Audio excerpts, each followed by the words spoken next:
Well, News 4 first reported in April about a small group of Catholics sending a letter to Pope Francis. The letter cited numerous concerns about actions and decisions taken by Buffalo's Bishop Michael Fisher and the Diocese of Buffalo. Recently, that group received a letter, a written response from the Office of the Pope's emissary here in the United States. Luke Moretti reports. Mike Taheri. We're really, frankly, pretty happy.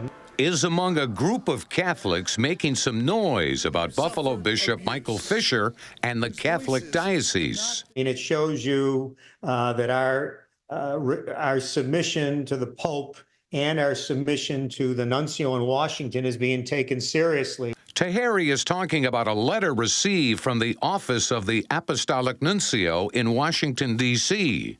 And they said they have read it and noted our concerns. In April, the group sent a letter to Pope Francis asking for a formal inquiry into Bishop Fisher's actions and decisions.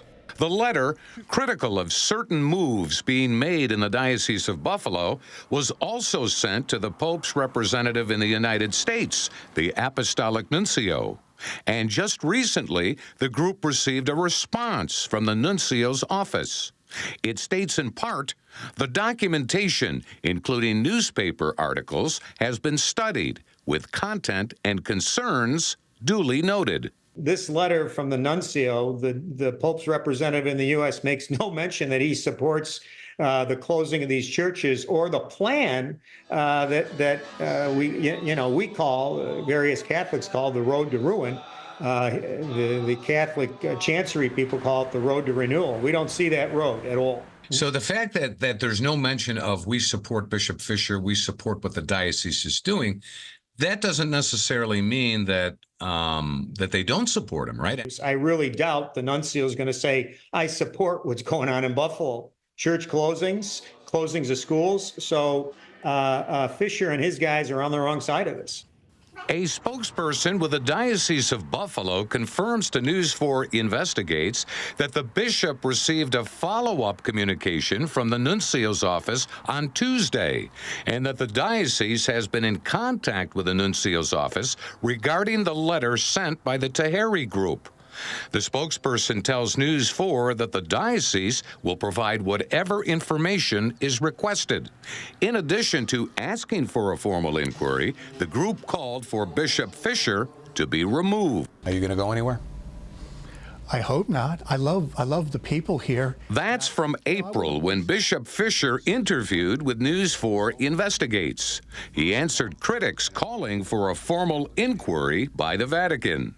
If the Holy Father needs to send someone in to look at how we're doing things, I have nothing to hide, and I'm open to certainly doing that. The letter sent to the Pope and Apostolic Nuncio by Taheri and the others also references the pending bankruptcy case, growing legal fees, the clergy sexual abuse scandal, and the highly charged issue of parish mergers and closures. In April, Bishop Fisher talked about meeting the needs of people with limited priests and financial resources. It's painful when we're looking at closing schools or closing churches.